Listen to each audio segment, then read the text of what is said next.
Okay, Jai Hind everybody. Today we are back at our Thursday lecture. Uh, in this series, we do not only give opportunity to the outside speakers, but we also give opportunity once a month to our own researchers.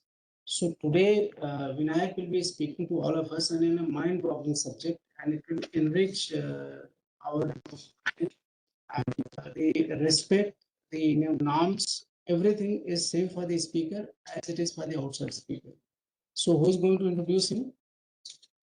So, okay, so Vinayak, you all are aware it is only for our online friends that he is a technical research assistant at CENJOWS, highly qualified and technical issues. Most of the technical projects, which is become the need of the hour in war fighting, is being handled by him with some other friends in the CENJOWS team. And today he'll be taking to an excellent lecture, which he will himself unfold as we go ahead. So all yours, Vinayak. Good morning, everyone. So, firstly, I would like to thank our Director General for giving me this opportunity and our Deputy Director General for helping me choose this topic. So, this particular topic takes me back to my engineering days. So, when I started my journey in aeronautical engineering, there was one movie which I was very fascinated about, and that was Star Wars. It might be a very fictional and a fantasy movie, but the kind of information that was portrayed through that movie in regards of weaponization of space was absolutely mind-blowing. So that is where my interest in this particular topic began. But as and when I started with my area of research, somehow it got lost. So now it is like a rekindling of my lost interest.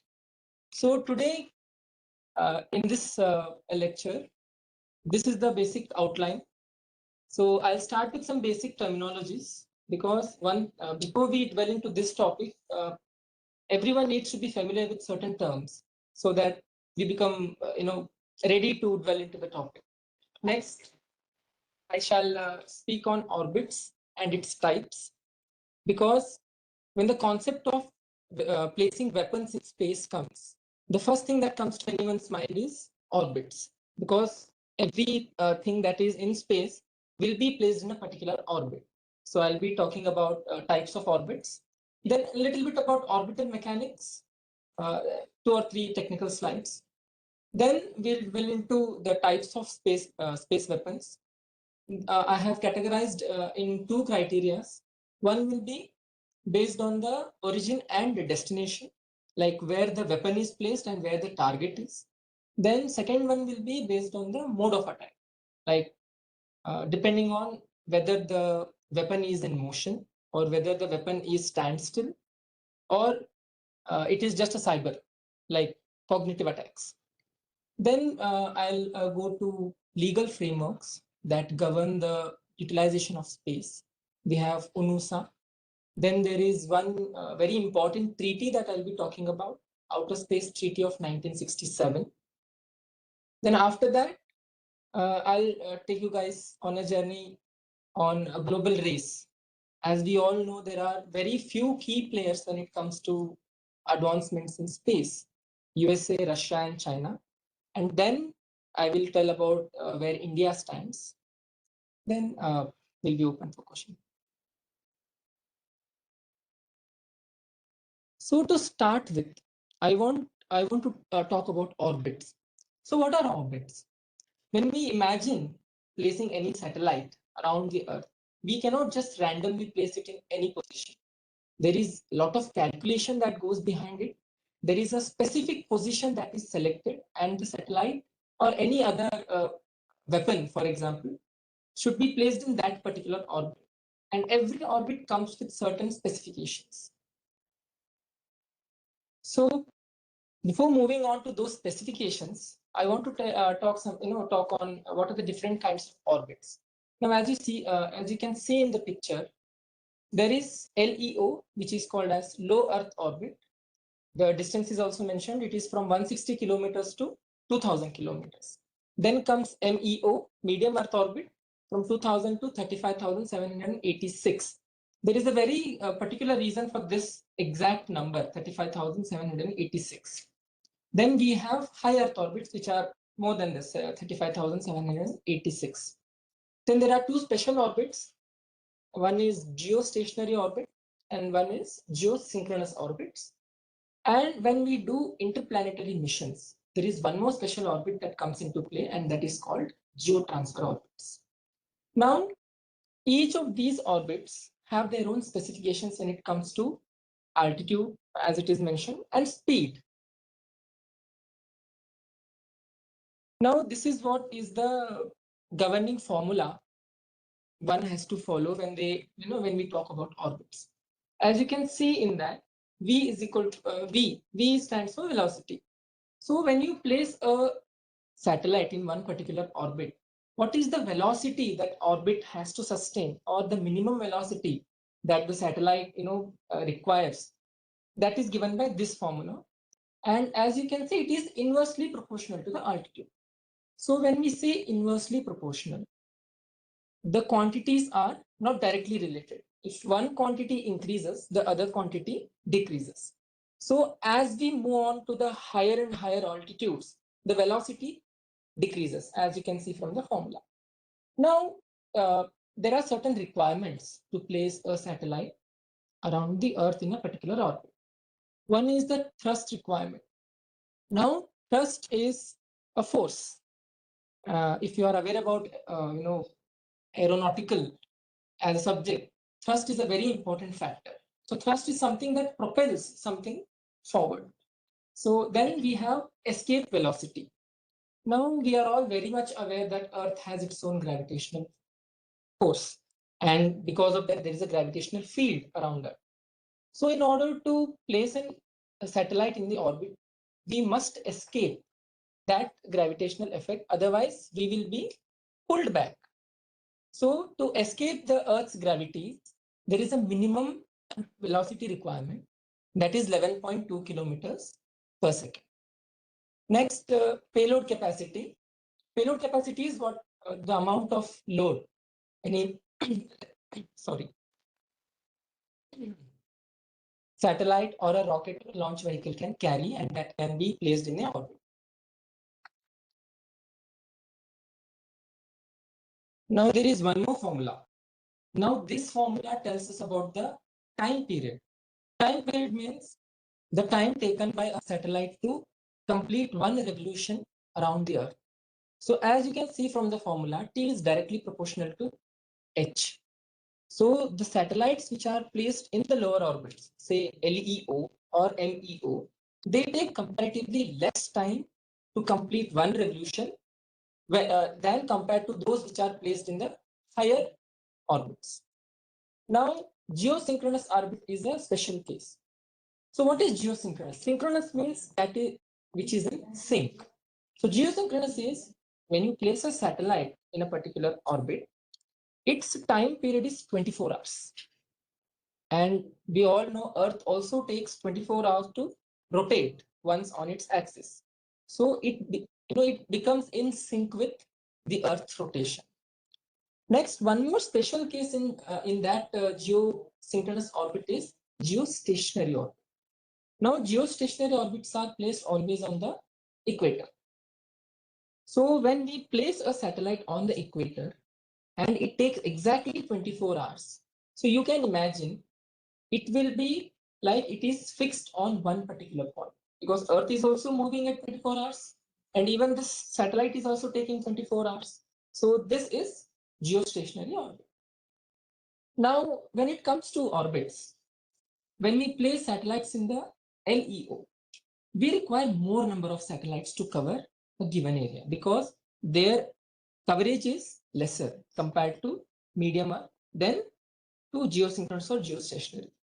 So the number of satellites that are required in LEO is far more than compared to medium Earth. It will be interesting to know that only 3 satellites are enough in geosynchronous or geostationary orbits to cover entire Earth. But it comes with its own complexities. We'll be talking about that. Like I have mentioned, coverage and absentee ratio.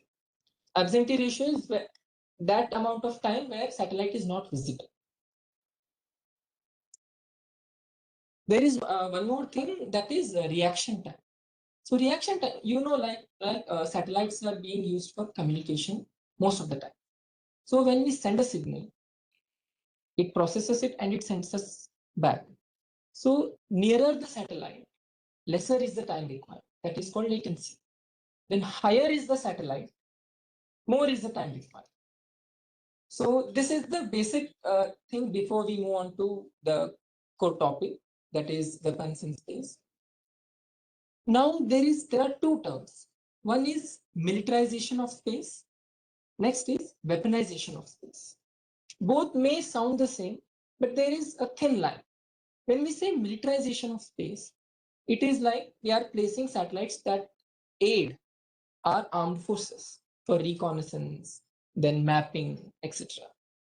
But when that particular satellite is being used as a weapon to target our adversaries or any other country that is targeting our assets, it becomes a weapon. So that becomes space weaponization. So now moving on, we have two categories of weapons that I earlier talked about. This one is based on the position of the weapon and the destination or the position of the target. So we have Earth to space weapons. So as the name itself indicates, Earth to space means weapon is placed on the Earth's surface. The target is in space or orbiting. Next one is space to Earth, vice versa. The weapon is in space, target is on the Earth. Next, we have space to space weapons. Both the weapon and the target are in space. And lastly, we have Earth to Earth weapons. Now, in the first three categories, the utilization of space is more. When it comes to the last one, Earth to Earth weapon, the only aspect of space is the weapon travels through the space. So there are some scholars which do not include the last category in weaponization of space, but there are some scholars which do include because the space is also an integral part. So this is a pictorial representation. One thing I would like to say, all the pictures that are present in this lecture are being generated by AI. So they may not be exactly what they might be in the real life, but they will give you a near perfect imagination as to what happens.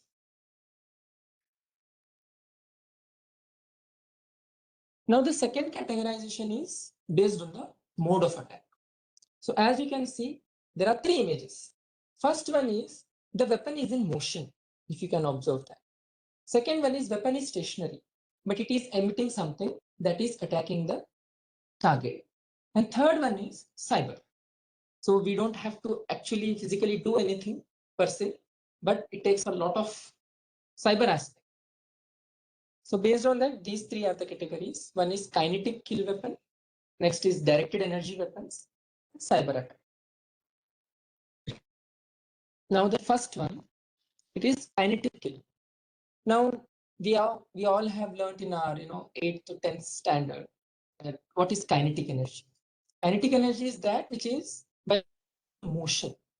So every body present has different types of energies. Now, if this is sitting at a height, this has potential energy. The kinetic energy is zero because it is not in motion. The moment it falls down, it gets some velocity. And because of that velocity, it has some energy, and that energy is called as kinetic energy.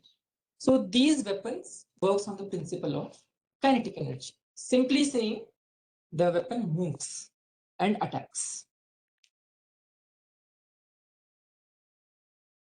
Now there can be two scenarios based on this. First one is we launch the weapon using a launch vehicle. Launch vehicles are normally rockets. Sometimes they can be missiles as well, depending on the situation and the need of the hour.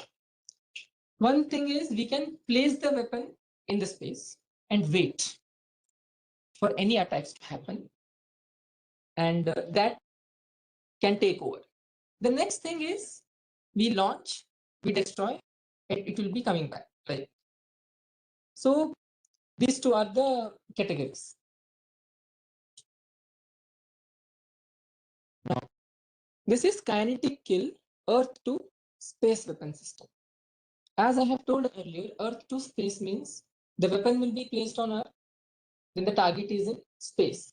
And most of the time, target in space means satellites, because satellites are assets that are important for any country's economy. Okay, so targeting a satellite indirectly means it is an act of war, because most of the aspects that we deal in every day depends on the satellite, be it our television, be it our stock market. So targeting that asset would be indirectly targeting the economy of a nation. So this is a potential case of weaponization. Now, as you can see, the weapon is being launched. That is the ascent phase. Then when you, like if you can see in the picture, there is something called as homing sensor. So what does the homing sensor do? The main duty of a homing sensor is to guide. Because once we launch, the weapon has to track and hit the target precisely. So in order for that to travel at a very precise direction, we need something, and that is homing sensor. So it's like a guidance system. Next, in this also there are three scenarios. First one is, after being launched, the weapon can directly go and hit the target. Next thing is, we can launch a missile. From that missile, some sub-munitions can come out and they will hit the weapon. And third one is, it goes near the satellite or the asset and blasts. So that there is a reason why it happens. If we hit the satellite directly, the chances of debris formation is more. But if we use sub-munitions or if we blast the weapon at the vicinity of the satellite, the chances of debris formation gets reduced, not completely null, but comparatively less. This is the same. Like it can intercept by itself, or it can self-destruct itself in the vicinity of the target, and it can be armed with sub-munitions. Next, this is a bit about working principle. I'm not going to go too deep into that, but just a basic outline. So as we are all aware, everything needs a power source, because that is where the process begins. Next, we have guidance system and homing sensor, as I mentioned earlier, in order for the weapon to move at a particular path and then hit the target. Next, warhead. Warhead is something that is actually the weapon. Next, initial boost. What is initial boost? Now, you might be familiar with how satellites are being placed in the orbit. First, a rocket carries it, then it will provide some initial velocity to that so that it can get into motion. Once the motion sets in, there is a balance between centrifugal force and Earth's gravity. So the satellite always try to move in a straight line, but because of Earth's curvature and gravity, it is being pulled inside. But again, the same. So the path becomes circular, elliptical, based on the requirements and based on the heights. So that is what is about initial boost. Once the initial boost is given, there is no requirement of propulsion, any other propulsion. As long as that satellite stays in that particular orbit, it will continue revolving. But in we know the Earth's surface is very not homogeneous. So the effect of gravity at different places is different. So to balance that, there are some mini thrusters that are present on the satellites. Then we have control and guidance. Inertial navigation is with reference to Earth's frame, because anyways the balance is established with the Earth. Next, correction of trajectory. That's what I talked about. Then warp equipment. Now there is a cardinal rule when it comes to missiles. When we launch anything horizontally, if that can carry some amount of payload horizontally, if the same is used to launch vertically, the payload gets halved. So this is a basic rule that scientists follow. One more information is satellite in LEO travel at around 7 kilometers per second, and this velocity, as I discussed earlier, goes on decreasing as we move up the orbits at the higher orbits. Next, we have air launched. Now, this is again a subcategory. From Earth, what can happen is from the launch station itself, weapon can be launched. That might be a missile. Another thing that can happen is any fighter aircraft per se, it will carry weapon to a certain altitude. From there, it will launch the weapon. So why this is used is in order to reduce the fuel requirements. It is a bit less economical. I mean, sorry, it is economical compared to the previous one. Because of these factors, this is also one of the methods that is used. First, carry the weapon to a certain altitude. This also gives flexibility because when we launch from the Earth itself, it has to move in a particular direction and that cannot be changed mid-course until and unless it has MIRV capacities and all. That adds complications. But what this does is it provides us with flexibility and mobility because aircraft can, it has different degrees of freedom. Next, it needs to travel less distance. Next, most of whatever comes after this, most of them are still in their nascent stages or theoretical, but work is being done in order to make it into a reality. So as you can see, the weapon is placed in space, but the target is something which is present on the Earth. So this category is called space to Earth. Now, for a country that wants to develop space to Earth weapon, categories, it needs to have certain elements without which it is not possible. First, so first one is a developed indigenous rocket launching capability. So if we have our own rocket launching capability, we don't have to depend on anyone because when it comes to placing weapons, there are certain regulations and rules, and if we don't have our own indigenous capability, then we'll have to rely on someone else, and they might be whether they might be interested or not. So we will be at the mercy of them.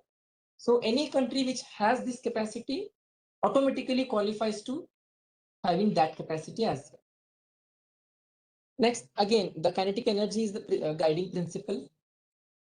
What happens is when the weapon travels from space to Earth, it has to traverse through the atmosphere. And as we know, atmosphere will provide its own restrictions, resistance, and that will generate a lot of friction. Now, if you have seen in many space related movies, whenever there is re-entry of a space shuttle, some fire kind of thing is shown around that. What is that fire? That fire is an intense heat that is generated because of the speed and because of the atmosphere that is present. So we have to account for that as well. Otherwise, it won't be a successful mission. Next, yes, the next point is the same, survival of re-entry procedure. So the weapon has to be designed aerodynamically in such a way that the effects of frictions are minimized so that the mission becomes successful. Next, it also has to account for fuel requirement. Now, let's say we place a weapon in the orbit. It will continue revolving in that orbit unless and until another external force is applied on it. If we want to jump from some lower orbit to higher orbit, we will have thrusters. In the same way, from lower orbit to further lower orbit or to enter Earth's atmosphere, some boost should be given. And in order for that boost to be given, we need fuel, propulsion. So that also has to be accounted. Now, what happens with these kind of weapons is, it is a very restricted place. You don't get to choose the time and place of choice because it is very complex. The satellite will be orbiting, so lots of calculations needs to be done. So that is one kind of restriction that can be placed on these weapons. Next, the kill radius will also be constrained. Now, these weapons are designed in such a way that they will penetrate the Earth's surface, then they will detonate. So when that happens, the effect gets constrained. You won't see a large scale destruction per se, unless the weapon is extremely heavy and it has extreme capacity of payloads. Next, incorporating warhead also will not be of much benefit because when the warhead starts the process of re-entry because of the friction, it starts peeling. The layers, the protective layer starts peeling, then it starts to disintegrate itself. So lots of calculation has to be done. So these are some of the constraints that can be placed on the weapons that are from space to Earth. Now, these are the hypothetical concepts that I was talking about. Some of these have actually started in 60s or 70s, but because of the technological gap and economic feasibility, they were put on hold. But whenever the opportunity presents itself, these can be revived. The first one is brilliant pebbles and brilliant ice. Now, this was a plan which was, propagated by United States of America. We all know during the Cold War era, the intense rivalry between USA and USSR, and they were like competing with each other in terms of especially space. They were also advancing and they were also advancing. So it was a very intense fight. Now Russia, like USSR, then USSR was trying multiple launches. So in order to counter that, one of the scientists propagated this idea that we will place so many satellites in LEO that whenever a Russian missile is being launched, ICBM missile is being launched, intercontinental ballistic missile is being launched, it senses them. Then accordingly, it will release some warhead, and that warhead will go and collide with the missile. So this was the basic idea that was propagated: brilliant pebbles and brilliant ice. The ice stand for sensors, the pebble is like the warhead which is being thrown. But the funding was halted because it was not economically viable. And also advancements in technology was not at par with the requirement. Next one is asteroid maneuvering. This is again a hypothetical proposition. Now we are capable of landing our rovers on asteroids. Now asteroids, as you know, they will be constantly revolving. Sometimes they deorbit themselves and they fly near to the Earth. And there were many cases. So what was the plan was to plant boosters on that comet, this asteroid, and whenever the necessity comes, control the booster in such a way that that asteroid gets directed to a particular country. So that was the idea. It's a very brilliant idea, but again, technologically, it's a very hectic one. So again, the same thing happened with this. The last one is hypervelocity rods.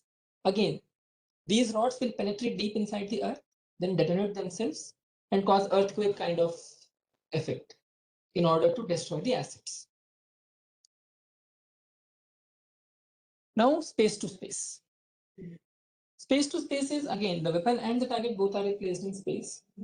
Here we have two categories. One is weapons will be launched and they stay in orbit for indefinite amount of time. They will wait for the opportunity or the threat, then they will launch the weapon. Next one is placed in orbit just a few hours before the attack. This is like immediate response. So these two are the basic categories. Now, co-orbit. What is co-orbit? Imagine a satellite is traveling in one particular orbit, and any country which feels that okay, this might become a threat in the future. So what it will do is it will select one more orbit which is near to that, and it will place its weapon in that orbit. So simultaneously, tracking also can be done, and observation will be going on. So whenever the time comes, it is easier to attack. So that is the co-orbit. Same here also. One can be stayed for indefinite amount of time. Other one is immediate response. Next, sea parasites. Now this is interesting because what happens here is we launch something, it will grab on a satellite, and when the time comes, it will detonate. While doing so, it will also destroy the asset or the satellite. And last one is sea mines. Now we know how land mines work.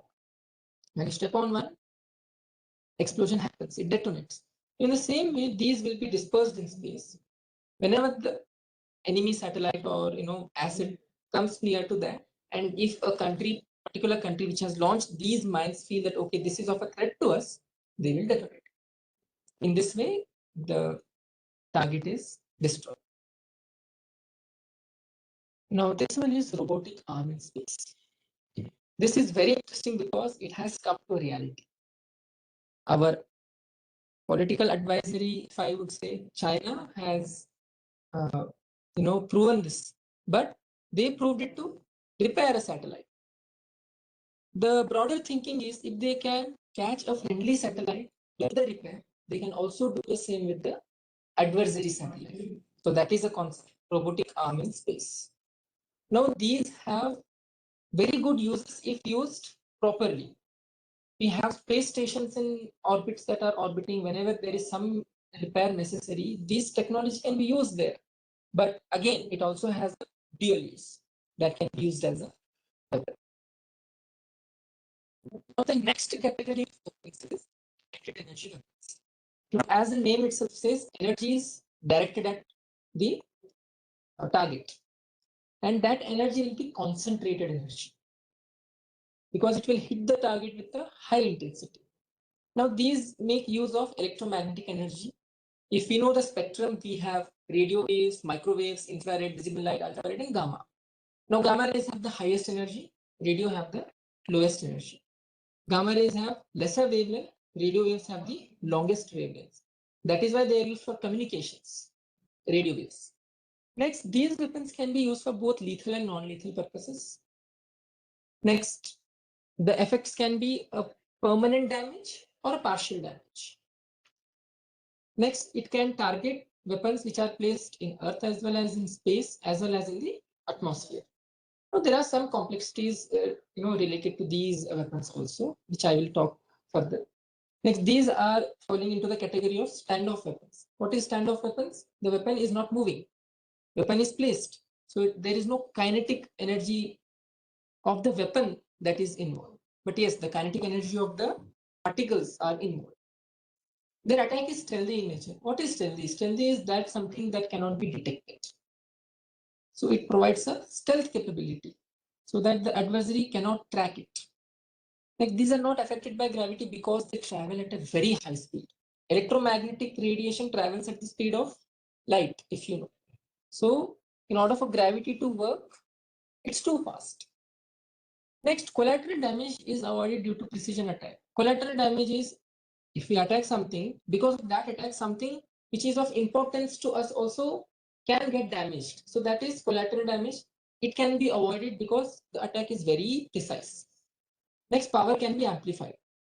You can vary the power.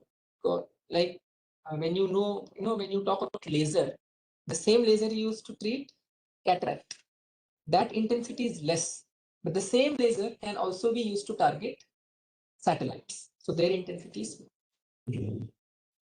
Now there are two types. One is the laser and one more is microwave.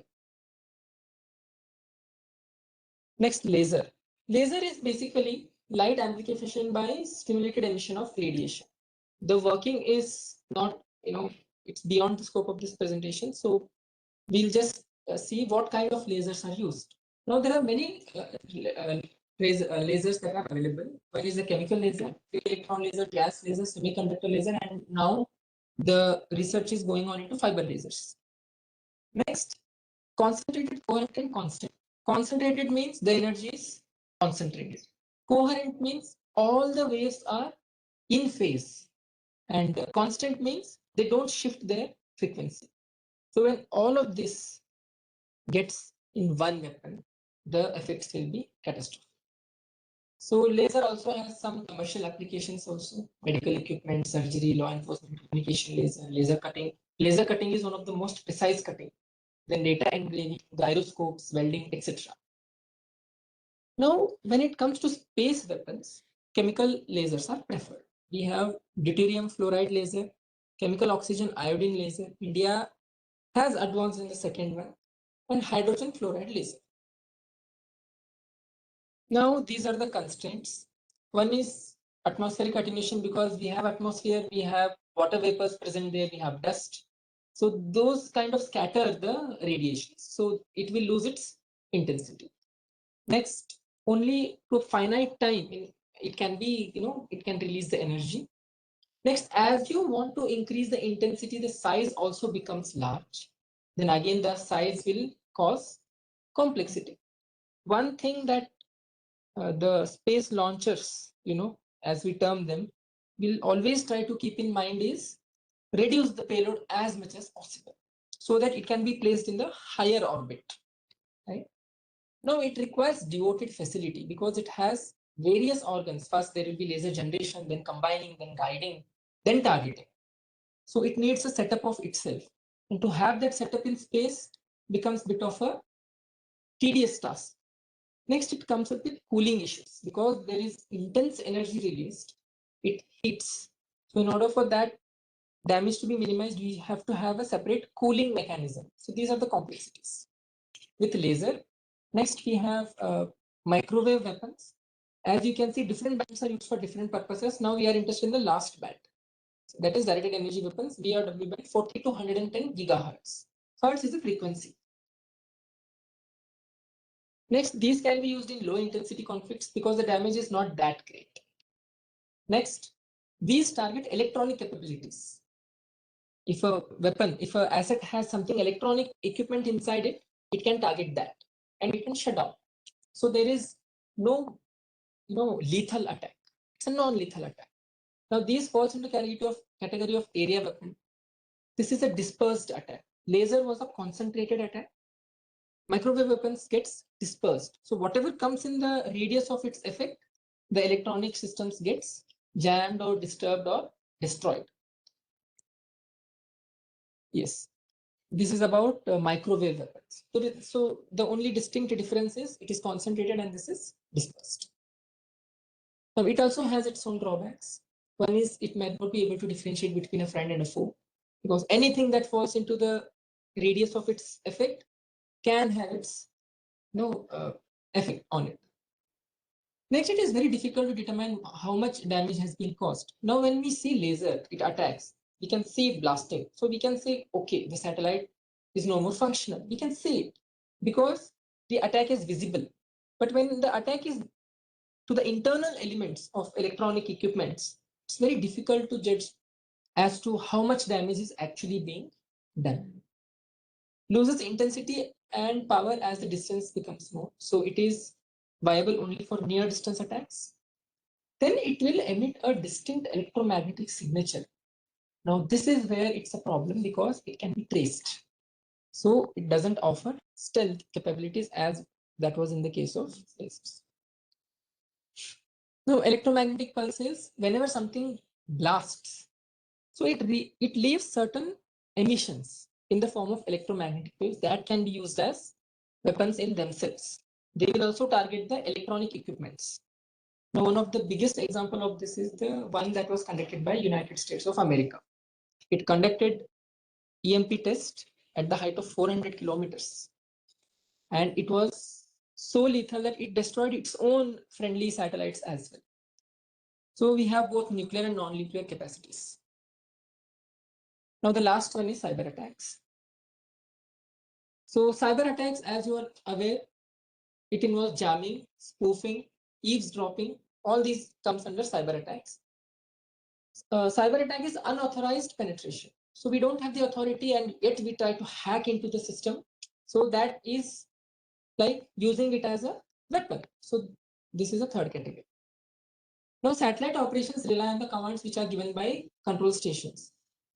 There will be uplink, downlink. Uplink is one which we send to the satellite. The ground station sends certain messages to the satellite. Then from there, it is downlink. So if anyone is capable of disturbing these uplink and downlink signals, they will effectively would have damaged the message that was to be delivered. So this is like an attack on the satellite. Next, they use TT&C, telemetry tracking and control system. This is how the satellite is being controlled. We know exactly where the satellite is, how healthy the satellite is. Now, these are the categories, as I mentioned. Jamming. Jamming is deliberate transmission of same frequency signal with more power. So we won't be able to differentiate between the frequency, but the energy will be more. So it will disturb the original signal. There are two types in that: orbital jamming and terrestrial jamming. Orbital is to jam the satellites and terrestrial is downlink. I said no earlier, uplink, downlink. So when you disturb the uplink procedure, that is orbital jamming because it is the message that is being delivered to the satellite in the orbit, and downlink from satellite to the ground station. One best example is GPS jamming. Next, eavesdropping is whenever some communications are happening through satellite to ground station, we eavesdrop and we listen what is actually happening. And this is also a form of attack in itself, because then they will get the confidential data that is being delivered to satellites and from satellite. Now, in order to reduce this, we have encryptions.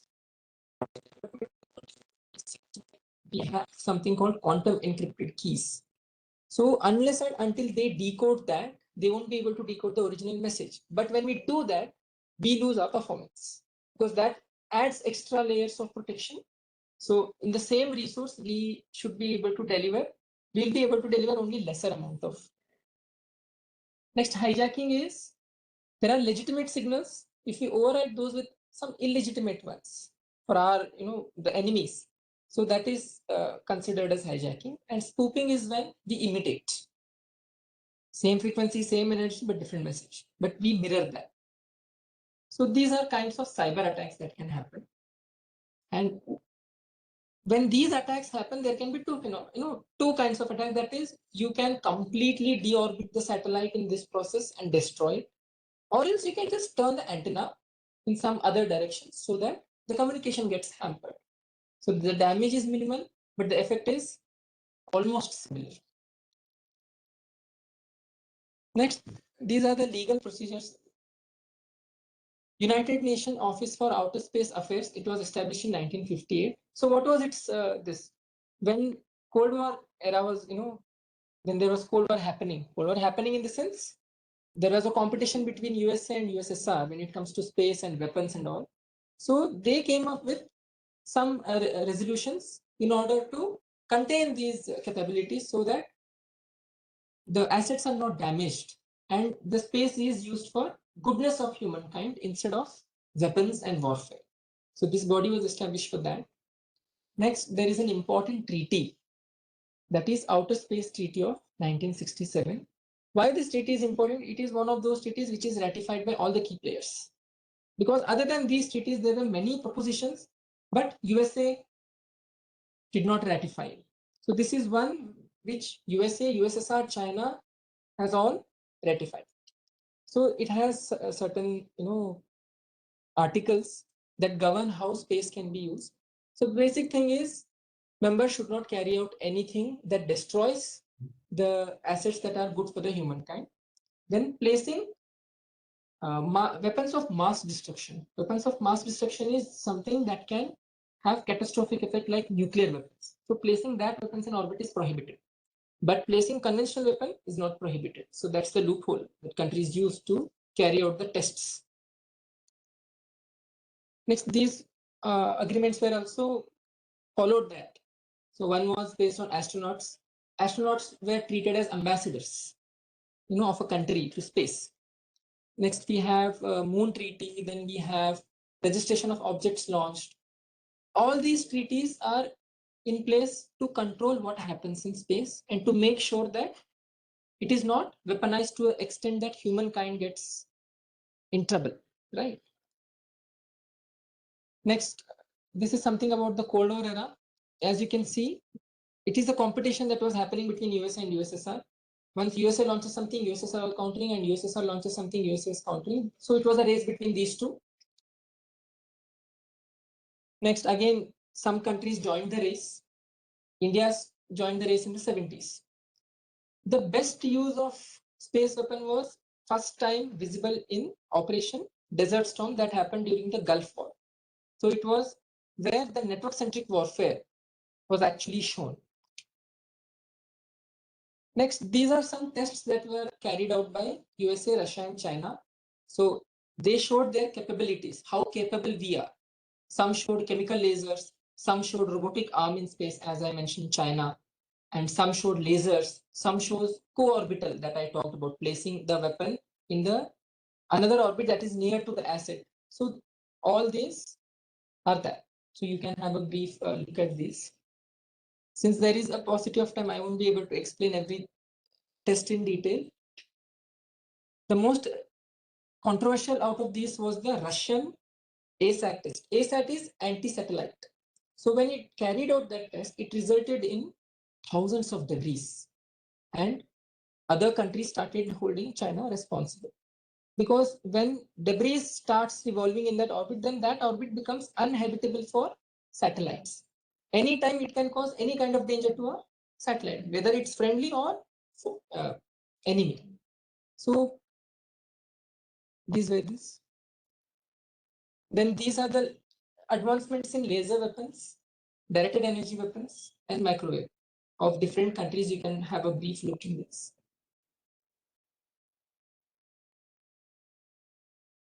Now, most of these are proven for land to land, but broader thinking is if they have their own launch capacities, they can place the same weapon in the orbit and they can also attack the targets which are in space. Now, India. Now, as you know, these are the upcoming launches of India, and some have already completed. Chandrayaan 1, 2, 3 is completed, 4 is upcoming, Mangalyaan 2 is upcoming, Shukrayaan is also upcoming. Bharatiya Antariksha Station is scheduled for this year, the trial launch. Gaganyaan is scheduled for this, and Bharatiya Antariksha Station is 28-35. They have given those timelines. Then these are all the assets. INSAT series, IRS, SSLV, PSLV, and GSLV are launch vehicles. So they are used to launch satellites and place it in the orbit. Depending on the capacity, they are categorized. SSLV is for small, PSLV is for polar, and GSLV is for geosynchronous. So, payload capacity varies. Next, this is the advancement that India has seen in when it comes to laser weapons or directed energy weapons. Surya, it is still under progress. Then Project Durga, it is also still in progress. Now, the one which was recently tested was this 30 kV Sahasra Shakti. It was tested in Chitradurga. So it was able to destroy an aerial weapon, drone, or something like that. And Kali is a coil, like a chemical laser. So it is also still under development. So as I stated in the beginning, some of these technologies have already been tested. Some of are under development. Some are hypothetical but possible. And some started, but because of the economic feasibility, were halted. Now, we are coming to the end of my presentation. So these are some books that I would recommend if someone wants to read more onto these space weapons. And there is also this book which is available in our library itself, Weaponization of Space, written by Group Captain P.A. Patil. So you guys can refer this as well. So thank you once again for being patient and listening to this presentation. And I'm open for any questions.